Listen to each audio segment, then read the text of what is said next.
Brought to you by NBC bearing, भारताची पहिली bearing उत्पादक।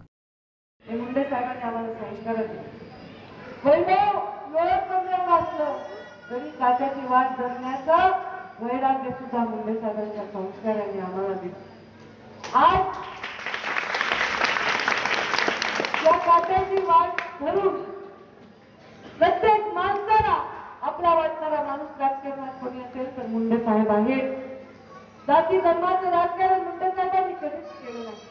माणसाची हृदयाचं नातं निर्माण करणारे राजकारण आणि नेहमी हेच शिकवलं की जो पडलाय, जो कमी आहे, जो असक्षम आहे, जो अशक्त आहे त्याच्या बाजूने उभं राहायचं शिकवलं।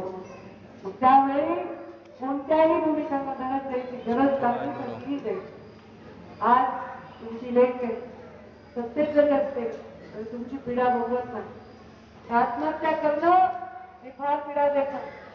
जरी माझ्या पोटचं कोणी नसलं तरी मला वाटतं की समाजातील जे वंचित आहेत, पीडित आहेत, त्यांचे लेकरं हे आपले लेकरं आहेत आणि त्यांच्यासाठी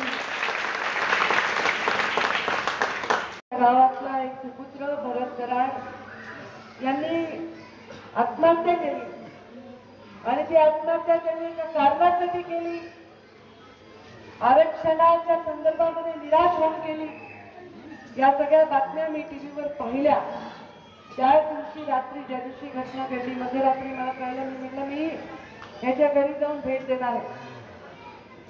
दुसऱ्या दिवशी मी पाहिलं की आदरणीय भुजबळ साहेब एवढा मोठा प्रवास करून इथपर्यंत आले आणि काल रात्री उशिरा मी परळीमध्ये आले आणि आज आपल्याला भेटायला आलेली आहे। खरं तर इथे भेटायला यायचंय तर एक हृदयाचं हृदयाशी नातं, एका तरुणाचा कासावीस झालेला जीव आणि त्याच्या समोर उभे राहिलेले प्रश्न की आता माझ्या लेकरांचं काय, आता त्याच्या लेकरांचं काय, आता सर्व लोकांचं काय, या प्रश्नाची उत्तरं शोधत शोधत त्याच्या आईच्या पाठीवरून हात फिरून, त्याच्या बायकोच्या गालावर हात फिरून, त्याच्या लेकराला कौतुक भेटायचं।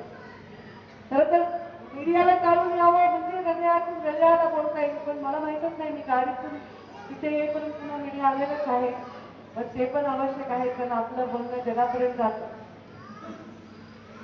कारण मुंडे साहेबांनी खूप साधारण घरात जन्म घेतला। ते सांगायचे ते शाळेत जायचे तर त्यांच्या पायात चप्पल नव्हती, पण सामान्य माणसाला वाली देण्यासाठी, वाली होण्यासाठी मुंडे साहेबांनी राजकारण हा एक मार्ग आहे जिथून आपण समाजाचं, मागासलेल्या लोकांचं उत्थान करू शकतो आणि म्हणून त्यांनी ती वाट धरली आणि खरंच केलं केवळ। जेव्हा लोकसभेला निवडणुकीत थोडक्यात माझा पराभव झाला, जेव्हा काही तरुणांनी आत्महत्या केली, तेव्हा मला फार वाईट वाटलं आणि मी सांगितलं जर आता परत एक आत्महत्या झाली तर मी राजकारण सोडीन, असं मी त्या तरुणांना सांगितलं। मी निवडणूक हारली असली तरी मी मनातून हरलेली नाही, लढण्याची तयारी आहे। तसंच मी या सगळ्यांना भावांना जे साखळी उपोषणाला बसले त्यांनाही सांगितलं की मनातून हरू नका, लढण्याची तयारी असल्यावर लढाई चालू ठेवण्यासाठी तयारी असल्यावर मनातून हरायचं नाही, जीव द्यायचं नाही। 4 लेकरं त्याच्या माघारी, आईबाप म्हातारी, असं कुठलंही पाऊल कोणी उचलायचं नाही। मी तुमच्या माध्यमातून महाराष्ट्राच्या काना कोपऱ्यातल्या सगळ्या तरुणांनाही विनंती करते की या आरक्षणाचा विषय असेल, अजून कुठला शेतकऱ्यांचा विषय असेल, कोणताही विषय असेल, आपापल्या भूमिका बजावा, आपापल्या हक्कांसाठी लढा, पण जीव देऊ नका, नियतीशी लढा द्या, जीव नका द्या। यासाठी मी सगळ्यांना विनंती करणार आहे। भरत कराडला मनापासून मी आदरांजली, श्रद्धांजली वाहते। त्यांच्या परिवाराच्या पाठीमागे मी उभी राहील असं आपल्या सगळ्यांना आश्वस्त करते आणि तुम्ही देखील त्यांच्या परिवाराच्या पाठीमागे उभे राहा। सुरुवात इथून करा, बाकीच्या लढाया लढत राहतात, पण गावात एकमेकांना तरी हाताला हात धरून राहा, एकमेकांना तरी सहकार्य करा। एका गावात दुःख असेल तर सगळेजण त्यांच्या पाठीशी उभे राहा, हे तुम्ही करा। मी उभी राहणार आहे, काय करणार आहे ते मी डिक्लेअर करणार आहे, मला आवडत नाही। मुंडे साहेब सांगायचे कुणासाठी काही केलं तर या कणाचं त्या कणाला नाही कळलं पाहिजे। आता मी जिवंत असेपर्यंत कुणासाठी काही केलंय तर ते मला ढोल वाजवून सांगायचं नाही. ते ज्याचं त्याला माहिती आहे, ज्याला माहिती त्याला माहिती आहे. मी त्यांच्या पाठीशी पूर्ण उभी राहणार आहे, त्यांच्या लेकरांना पूर्ण आधार देणार आहे. हे माझं कर्तव्य आहे आणि मी ते पूर्णपणे बजावणार आहे. आणि हा वाटतंय गावागावात करू नका की ताई तिथे पोचल्या पाहिजे. अरे मी तिथं बसले मुंबईत तर न्याय मिळेल ना, मी गावागावात फिरले की कसं न्याय मिळेल? तिथं पण कोणतरी पाहिजे ना मांडायला मुद्दा कागदावर.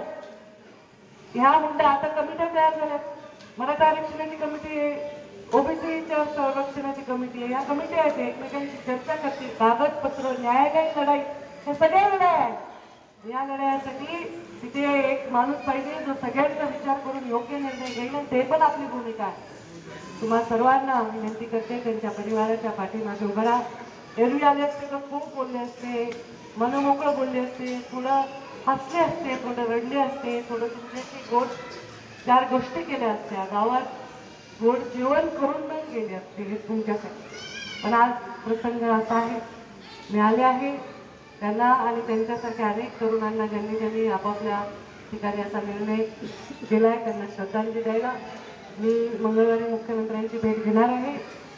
त्यांना हेच सांगणार आहे की आरक्षणाच्या लढाईत जसा तुम्ही नियम सगळ्यांना लावलाय तसाच नियम यांना लावा आणि यांना न्याय द्यावा अशी विनंती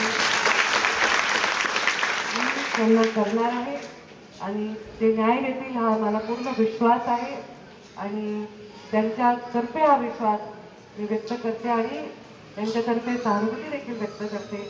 आपण सर्व विश्वास ठेवा आणि एकमेकांची काळजी घ्या. असे कुठलेही पावलं उचलून माझ्या एक आईचं हृदय आहे, त्याला दुःख देऊ नका एवढीच मी तुम्हाला सर्वांना विनंती करते. आणि त्याला मनापासून श्रद्धांजली वाहते भरतला आणि माझ्या वाणीला विराम देते. कधी आपल्या या सगळ्या लढाईत यश आलं तेव्हा येईल, गावात आनंदाच्या क्षणी पण येईल असं या निमित्ताने तुम्हाला सांगते. आपण सर्व एक क्षण उभे राहिले तर आपण भरतला श्रद्धांजली वाहू आणि 1 मिनिट सगळ्यांनी स्तब्ध उभं राहून श्रद्धांजली त्यांना वाहू आणि कोणीही असा पूरक पाऊल उचलणार नाही असा निश्चय करू, लढाईची तयारी ठेवू, मरायची तयारी नाही ठेवली पाहिजे हे माझं सगळ्यांना विनंती.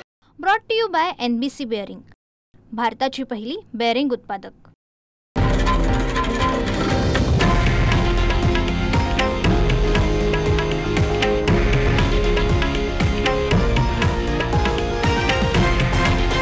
हे आहे देशातील नंबर 1 न्यूज नेटवर्क आणि आपण पाहत आहात TV9 मराठी, एकमेव.